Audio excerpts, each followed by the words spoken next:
Hey Premier Planet, welcome back to the exclusive Patreon-only Premier Planet podcast here on Premier Pro Wrestling's exclusive Patreon page. Thank you so much for being a contributor, because if you're hearing this podcast, that means you're hearing it through our Patreon, which you can only access by being a PPW patron. And today, folks, I have the king of PPW's mountain with me. I'm talking about not only the only 5-time heavyweight champion in the company's history, but also the longest reigning PPW World Heavyweight Champion of the modern era, the Modern Day Gladiator. Vineacus Matt Vine is here, and instead of going through all of Matt's accolades that he's obtained over his 6 years in Premier Pro Wrestling, his groundbreaking World Heavyweight Championship reign, we're just going to get right into it. So Matt, first of all, thank you for being on the podcast today, and I'm going to start this off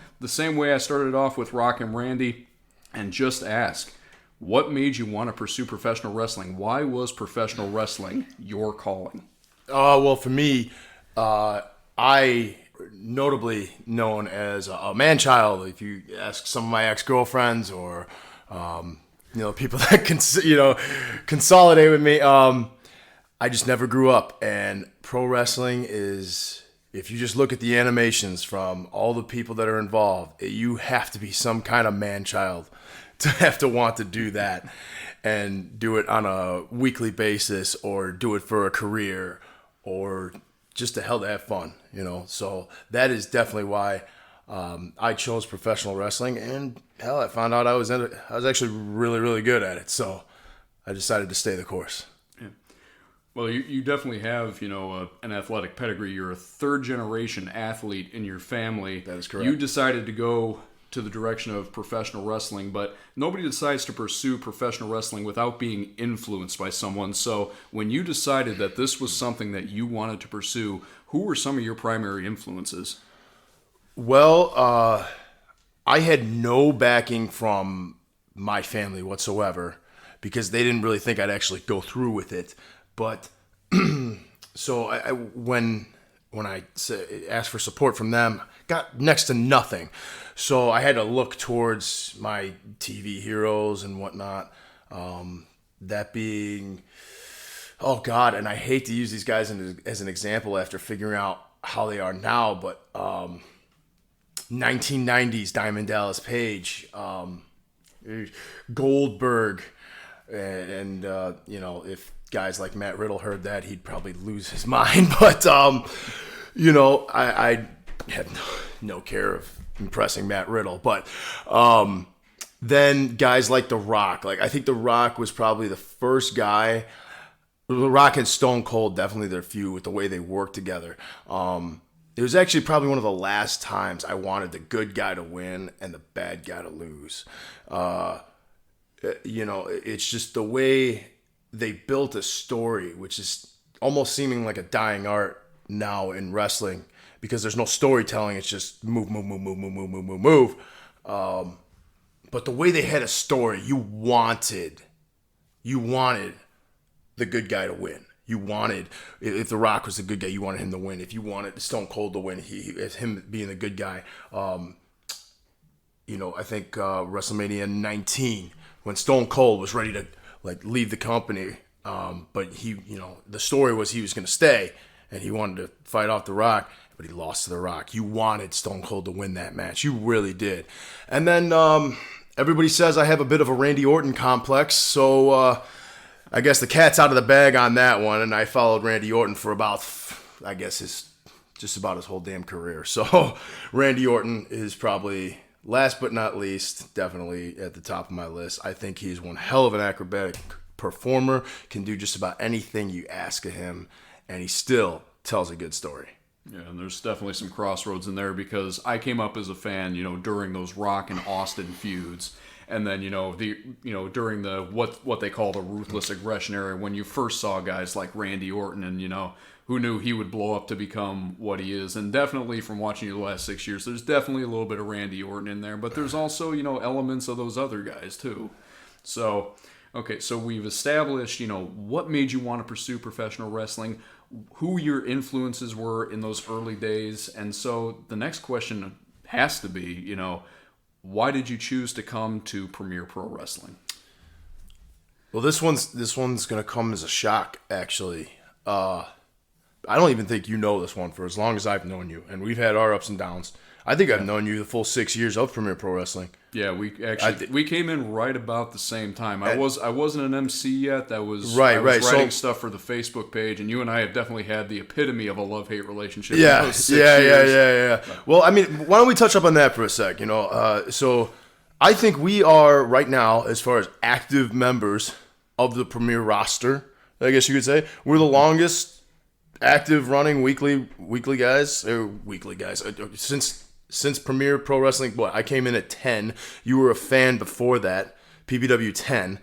I came in working at 10. When did you MC for these people? I first MC'd at 13. So 13. So you came in, that had to be 6 weeks later, because that was on a bi-monthly basis. Yeah, it was every 2 weeks. So 6 weeks later. So I've known you for 6 years now. 6 years. And I don't think you know this story. I almost didn't choose Premier Pro Wrestling. It was almost like, you ever hear those stories where you lose everything or you put everything on the line for something, and if you fail, you're done? Yeah. It's kind of like that. Like how, for example, WrestleMania, Vince McMahon put all his funds, all his money into that one nut, and it worked out for him, right? Kind of the same deal. I was blackballed from the former company that I worked at. Not so much because of things that I did or what they did. It was just a misunderstanding completely, as I've grown to realize. However, to this day, I am still public enemy number one for indie wrestling. And a friend of mine who is not really in wrestling anymore, he told me about a practice for Premier Pro Wrestling in Villa Park, Illinois, right? And that's just to give you how long we've been in this. When Villa Park, that was 6 years ago. That was in the Swap Mart right off of North Avenue, and you couldn't even find the place unless you already knew where it was. Exactly. It was what was that? What was that thing from the Isla de la Muerte or whatever? It's a 5-star Swap. Mart. It can only be found by those who already know where. Oh it is. Yeah, the Pirates of the Caribbean. I get you. Whatever they called it in that movie. I like that. Yeah, Isla de la Muerte. Yeah, that was you can only find. It couldn't be found except by those who already knew where it was, and that was really the story. But I took the address, and I think I searched the building for about 15, 25 minutes before I found where the wrestling area was, and I didn't even. When I found it, the entrance to where the fans were, it's gated down, right? You remember how they had because it was a store. Oh, yeah. It was a store at one point, so they gated it down, and you couldn't get in that way. So I'm watching these guys wrestle from outside on the other side of the building. I'm like, how do you guys get in there? And they're like, well, you got to go around the other side. I'm like, what other side? There's no other way to get. There's a secret door on the side. You come in through the back and you walk down the I'm like, what? We'll open the door for you. Okay, cool. So I come in, and it's me and my friend, and I just was given a tryout. And then Randy was there, and I think I had a practice match against Malad. And the only thing that he said to me, he goes, you're pretty good for being in how long? I'm like, just about a year and a half. And he goes, well, you're really believable. I'm like, well, thank you. And I don't think he even had a clue that I was blackballed from all these other companies. But I just stayed the course from then. And I just kept coming to the practice because I felt like if I stop, then I'm never going to be able to wrestle again. So what I did notice is that Randy treated me really fairly, never held anything against me. If anything, he saw that I would bring myself down for times, but then I'd come back and I'd work my way back up from that because I had no idea what I was doing back then. But he never didn't give me a chance or an opportunity to be successful. He never held me back. He never wanted to he probably wanted to get rid of me a couple of times, but he wouldn't do it. So here I am today, PPW Heavyweight Champion. Yeah, and that's definitely the great thing about Premier Pro Wrestling. And one reason that I've definitely stuck around for the last 6 years is that you go to a lot of these other companies in the area, like especially where we live in the Chicagoland, And I mean, all you have to do is screw up just one time, and instantly you're that guy. Well, that's all it took for me. That's all it took for me. It was one time, and it was under a misunderstanding. The story goes is that I was injured. I had torn labrum surgery on my left shoulder.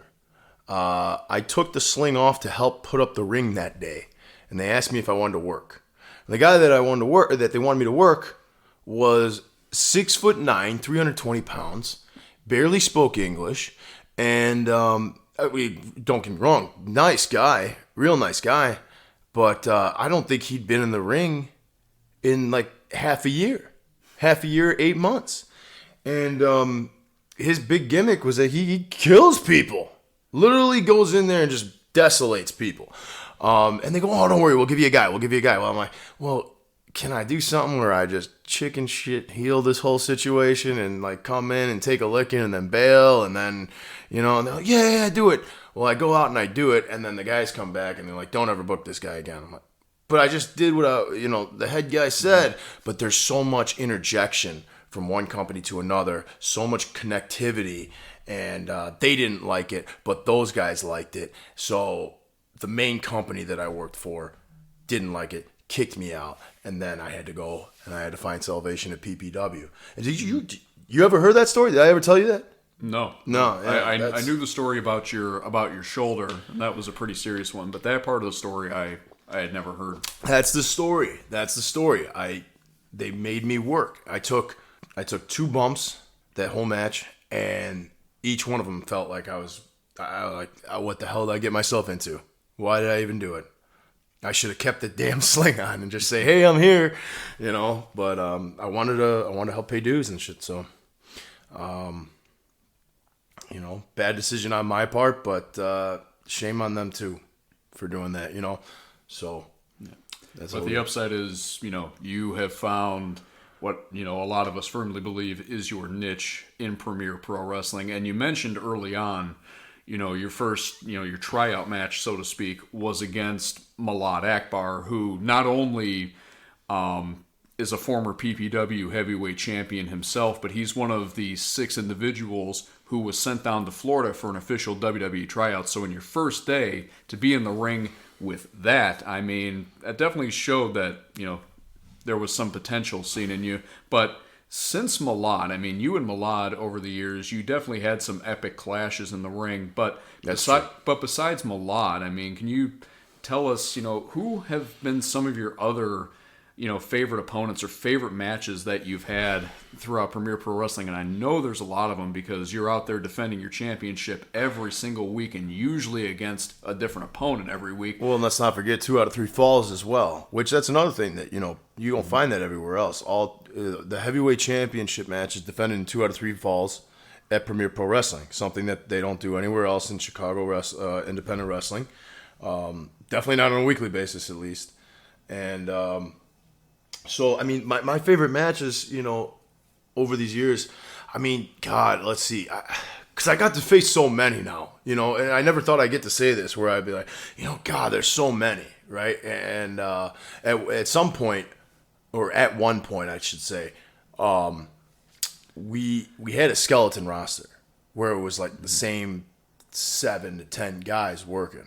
You were there. Yeah, and you'd have the same guys working, 2, sometimes even 3 times a night. And right. I mean, the upside to that is everybody got better. But, God, these guys, it was exponential growth overnight almost. But so I mean, those 4, I called them the core 4. It was me, Chase Gosling, Scott Colton, and Inestra. Us 4 were the main guys that were hungry, wanted to do something, and wanted to get better. Right. I would say any one of those 3 guys, I love having a match with those guys. Jay Bradley was cool to face. It was kind of cool to get a giant in there and work with. But my favorite, I guess, and it sucks to say this because the son of a bitch always looked better than me every time we got in the ring, but Ronnie Metro, say what you want about him, but there's a special place in my heart for Ronnie, and I love him to death. And I still, to this day, I get messages. We got fans in all over the world. I get messages from guys in the UK all the time. And they go, dude, I miss your matches. Well, they go, bruv, I miss your matches with Ronnie Metro. Those were amazing. And I go, well, that makes two of us. But yeah, so I would say up there at the top, Ronnie Metro. That was some good storytelling matches there. And once again, another guy, NXT, tryout, impressed everybody there was to impress. Yeah. Yeah, they said that Ronnie did the impossible. So for you to go in there and have, the caliber of matches that you did with a guy who impressed, even the head trainers at World Wrestling Entertainment. I mean, yeah, and I remember a lot of those clashes. They were definitely. I'm lost for words here, but I'm gonna just grab one out of the air and just say they were spectacular. They were. Yeah. I mean, they really were. I mean, the way you two, moved in just. It's not even like here's two wrestlers in the ring, having a wrestling match, Here are two guys going out of their way to really bring you into their story. Yeah. Like, honestly, I never thought, if you'd asked me, I don't know, maybe a month or so before we had our rivalry, do you think that you and Ronnie, with his character being that bizarre guy with schizophrenia, do you think you guys could have, I don't know, it had to be 8 months, an 8-month program? I would have said hell effing no. I would have said that. But damn it, dude, I'd put that rivalry up against any rivalry out there. And that was done still, once again, on a shoestring budget and promoted and put up with a kid from college that did some footage for us, followed us at the gym, put together a video package for the big payoff. It was, honestly, it was one of the coolest things ever. It really was. And to have that epic payoff that we did was just short of perfect. So once again, Ronnie had to be my favorite program. Match-wise, God, anytime I face those guys, it's always going to be something good. That's all I guess. And you know what? I'll put it this way, too, for the new generation, too. Hell, you know what? Just about everybody in the Premier roster is freaking good now. Even the green guys, they're better than anybody out there. Any freaking Chicago wrestling company, man. Like, I have to get flooded with garbage on my feed of wrestling matches from these indie companies that are local, like Chicago or like Southside or Rockford or whatever. I don't even know where half these guys run. I have to click on it sometimes. It's like clickbait almost, right? And God, man, they can't even do half the stuff our greener guys do. They can't. They can't put half a match together, or they can't know where to put themselves as much. It's saddening almost. It really is. But newer guys like Anakin, oh, you give that kid 3 years. Give that kid 3 years. Yeah. And if I can remind everyone, Matt went to a 60-minute time limit draw against Anakin, with Matt defending his World Heavyweight Championship at PPW. I believe it was 272. Correct. And I mean, yeah, Anakin's only been doing this, I believe maybe about a year and a half. But Anakin's one of those who, like a lot of the greener guys who are coming up now, they're in these camps at the Premier Academy. It's not a once-a-week thing. They don't just show up before a show, work out a little bit. These guys are in there every Tuesday, Wednesday, and Saturday. 3 times a week. At least. I also host the secret camp sometimes on Fridays. Yeah. So there's 3 times. And I'll remind this too, Anakin, 60 minutes, yeah. But let's not forget, who was beating the hell out of who for most of that match. That's right. That's why, once again, 5 times over, longest reigning champ of the modern and weekly running era. I'm going to put that there because you forgot that one. get that one out there because that is important. I worked hard for that. I need my notoriety, Jay. Yeah, and you definitely deserve it because no one in the company's history has defended their championship more than you now that PPW is on a weekly basis as it has been for the last 2 or 3 years. That's correct. I don't even think Malad has.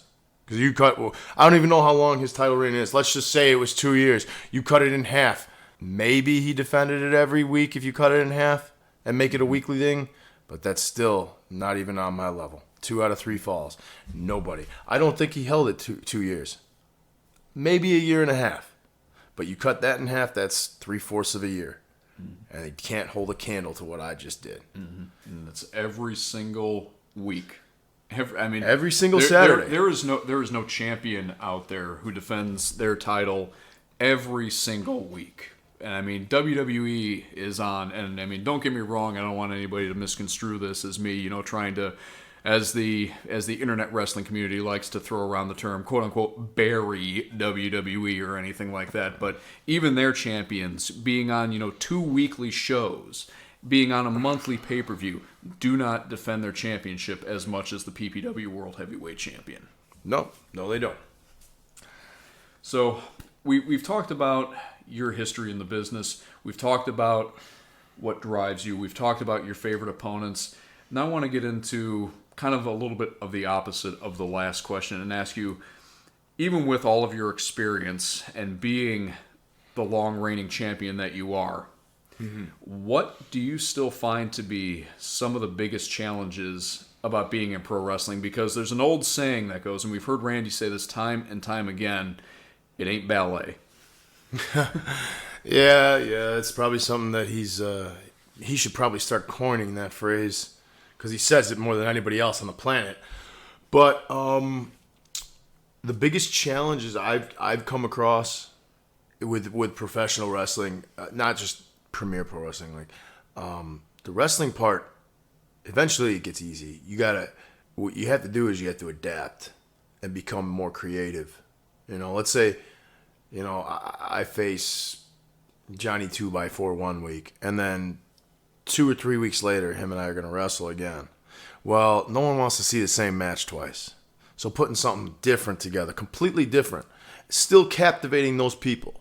Just like Anakin and I captivated an audience for 60 minutes. Now do that again. Get it again. In the same setup match, but tell a different story. That's pretty difficult.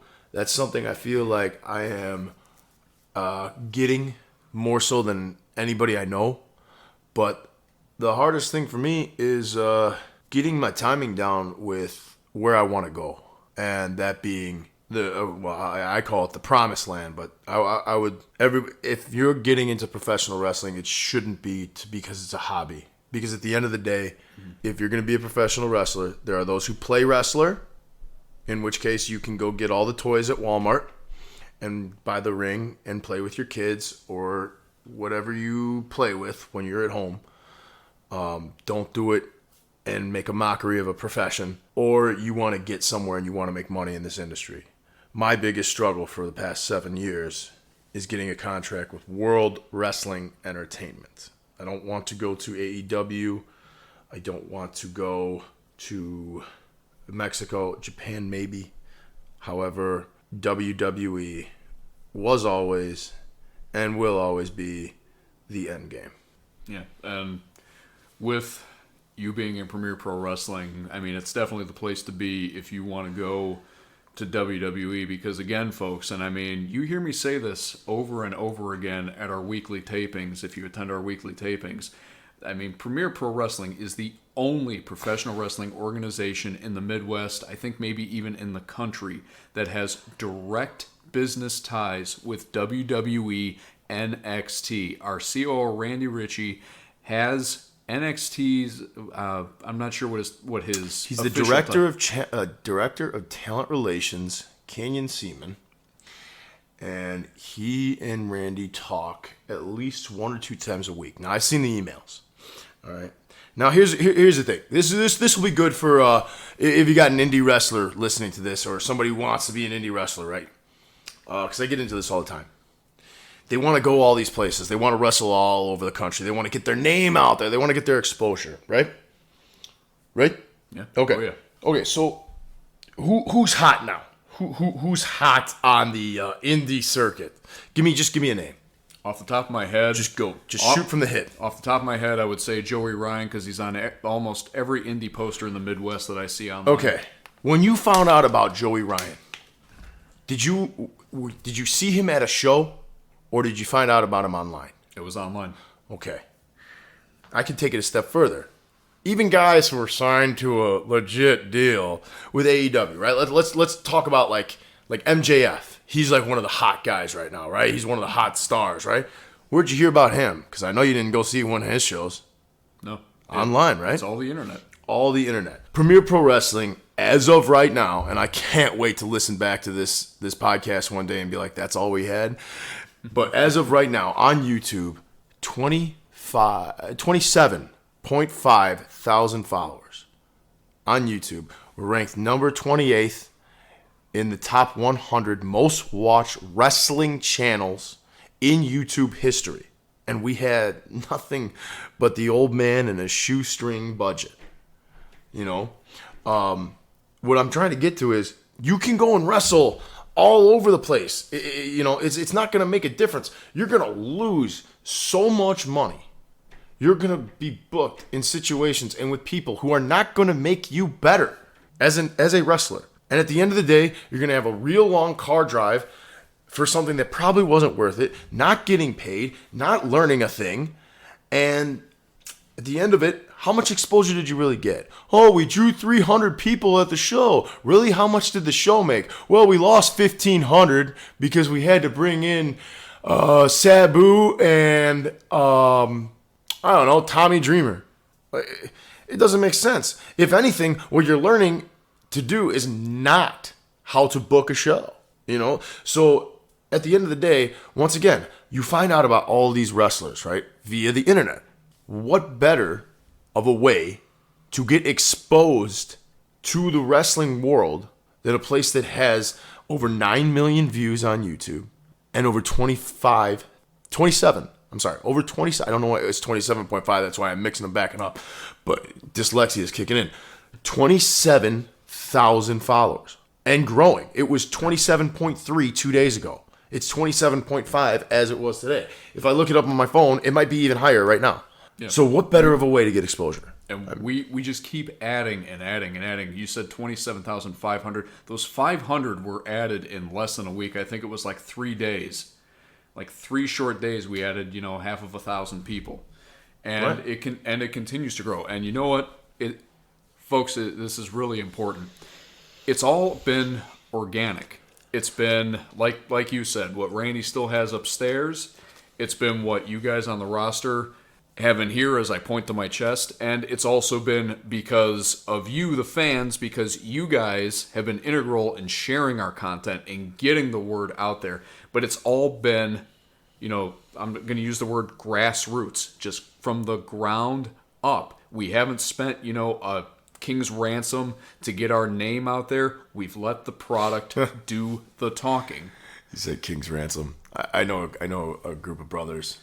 They're actually brothers, or they're half black, half white, but they're brothers. But they go by the gimmick of King's Ransom. But once again, like you said, I think the best term is actually organic, right? Now let's take that even one step further, because I love talking about this subject. This is my wheelhouse, baby. This is where we go. Oh, definitely. I think it gets all of us fired up. Oh God, because name one. You can't name one company that has organically grown its talent to get this much of a following, right? Now, I can't think. So let's see. Who's on top of Evolve? Austin Theory, right?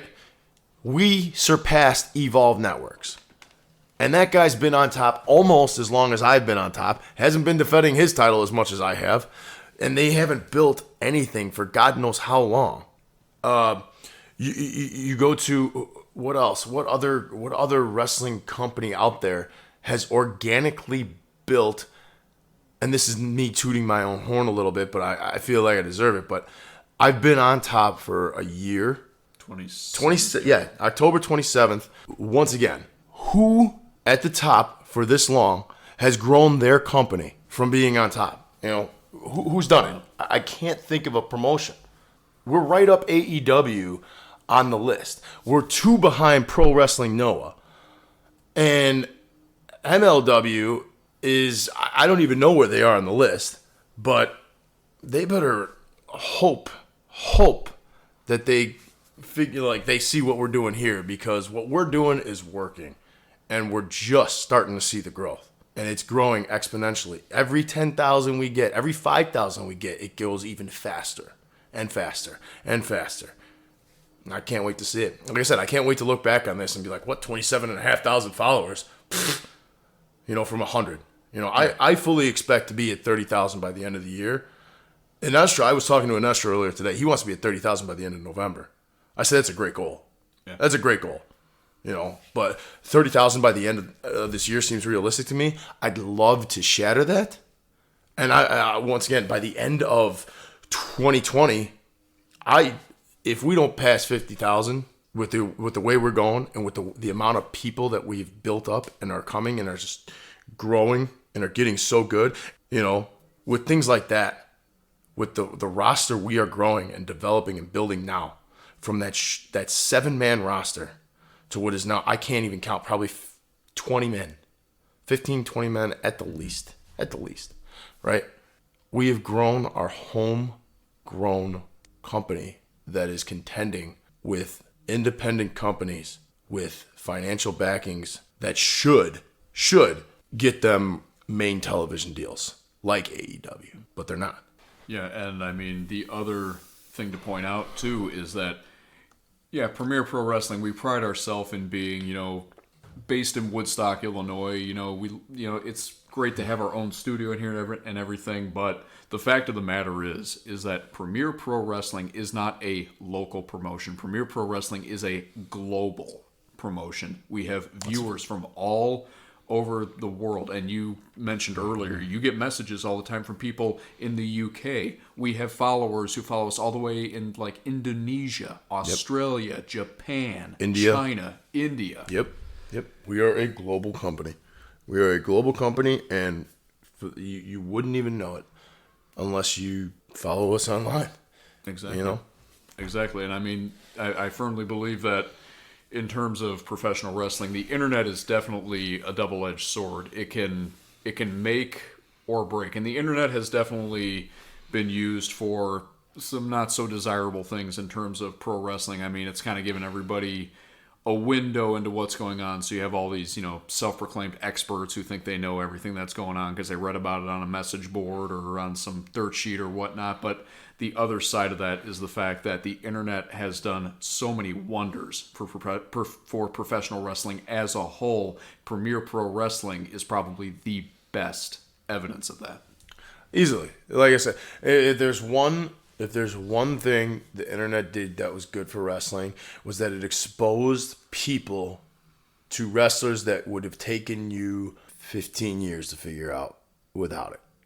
And the other upside to that is now these wrestling companies, especially these small independent companies, are being forced to up their game, to become more creative, to provide people with something that they either have never seen or something they have not seen in a very, very long time. And I really think that's what's driving Premier Pro Wrestling on social media and on the internet right now, is there is no shortage to the creativity. I mean, we're the only company, at least that we know of. I mean, any other company that's doing it doesn't have enough notoriety for people to really know that they're doing it, where our World Heavyweight Championship is defended in 2 out of 3 falls every match unless otherwise specified. We're the only company that has, the signature match, the Armageddon Gauntlet. We have upcoming the King Kong Bundy Memorial Tournament, where every pinfall is going to have to be decided by not a 3 count but a 5 count, because that was always Bundy's. That was always Bundy's MO, deal. Yeah, it was his MO. He always wanted a 5 count. We just keep getting more and more creative, and I say we. Random fandom. Exactly. That's a Randy original, where we legitimately, and this isn't gimmicked in any way, you mark names and put them in a hat. You go to the fans, and pick the names. It's the same hat. We're not working anything here. Those guys pick names out of the hat, and those two go out and wrestle each other. They have no idea who they're going to be fighting. Exactly. I can't name any other company that would be, or any other wrestler that'd be comfortable doing that. Yeah, and it speaks volumes. And I mean, you have, when we do the random fandoms, we have guys in there who are greener than grass, but they still go out there, they listen, and they are still able to put on an incredible performance. And it's stuff like that That's what made Scott Colton. Exactly. That's how Scott Colton got good. Yeah. That's what turned him into. That's what made him the star he was. Yeah, and it's, a lot of people may see it as, throwing these new guys into the deep end, but I mean, look at the caliber of our roster and a lot of our new guys who, have only come up in the last, couple of months. I mean, take a look at guys like, just off the top of my head, DeMarcio. He's gonna be good. He's only had a few matches, but already he's showing a lot of skills in that ring. Other guys, like Tim Castle, Ultimo Leon's coming along. Yep, he's developed. And these guys have only been wrestling for a matter of months. Right, yeah. And I'm there every day to observe and see these guys develop themselves as well. A lot of big things on the horizon for these green guys. And once they get a couple of years under their belt, the sky's the limit, honest to God. I really wish that this was what I was. When I was coming up, I really wished that I had some kind of access to this type of training, because I can only imagine how good I would have been. It wasn't like that. When I came up, I could only make 1 day a week because of my job. I ended up lying to my work, saying I had a second job, and they were cool with it. So I was working Monday through Wednesday, and I found a way to switch a shift so I could get in there on the Tuesday that I practiced, and then Thursday was technically off, but they thought I was working. So Tuesday, Thursday, once again, I lied about having another job so I could train. But once again, these guys have no clue how much better they're going to be compared to any Midwest indie company. Now, I would venture to say, the rest of the nation. And I'm going to go ahead and say the rest of the nation, because I've seen what the biggest competitors are. I'm not going to name their names, but places. If anybody gets salty about it, I guess we'll know who the shoe fits. Well, if you want, I'll shoot from the hip on that. Nah. I mean, the places that MJF trained and the places that Matt Riddle trained, I'll put it that way. Those guys are considered high end from the East, and I've seen what they do out there. They can't touch us. They can't touch us if they tried. And those are places that are considered high end out there. They can't touch us. They can't touch our green guy. No. And I mean, we have undercard matches, opening matches that can go 15, 20 minutes. You can't find an undercard match that's going to go 20 minutes, on any of the mainstream programming. You can't find that on WWE. You can't find that on Impact. You can't find that on AEW. Because they try and cram so much in where, a lot of the times it's to the detriment of the talent. But we have guys who have only been wrestling for, and again, I want to make this perfectly clear. I'm not trying to quote unquote bury any of the organizations out there, but I'm just saying, for comparison's sake, we have guys who have only had a handful of matches who can go out, have an undercard match that lasts the length of a lot of world championship matches in these other big companies, and it's compelling. Once again, yeah, I no argument here. And like I said, I won't take anything away from it because they are producing. I don't want to call these guys top stars because I look at them and I get envious because of where they are with their timing. I like to call them people in the right place at the right time. I don't want to call them stars anymore because, and don't get me wrong, there are certain people who are so good and they deserve to be where they deserve to be. But certain people, they just, they were in the right place at the right time, or they knew the right person. And that's just the name of the game sometimes. Nepotism rears its ugly head, and the rest is history. But at the end of the day, Randy says this, when it comes down to it, God hates shitty wrestling. And if we at Premier Pro Wrestling keep doing our thing, there's no one that's going to get in our way. No one's going to stop us. And eventually, if we just stay the course, we're gonna explode. And I think we're honestly on the verge of doing that. It's just a matter of time. Once again, that's one thing I've learned, is that this whole industry is all about timing. It's all about timing. Yeah, and like you said, sometimes it's not what you know, it's who you know. But sometimes that works in your favor because, I mean, you know, before you and I came to Premier Pro Wrestling, I mean, neither of us, you know, Randy Ritchie, who is that? But here's a guy who's been in the industry for over 30 years now, has wrestled all over the world, rubbed elbows with, you know, the biggest names in our industry, and now is using that knowledge to train all sorts of new talent. And I mean, you're really the living example of that. Well, thank you for that. I appreciate that, actually. That says a lot about Randy's training, and that says a lot about a guy who was branded the asshole, but is the only one that gets it.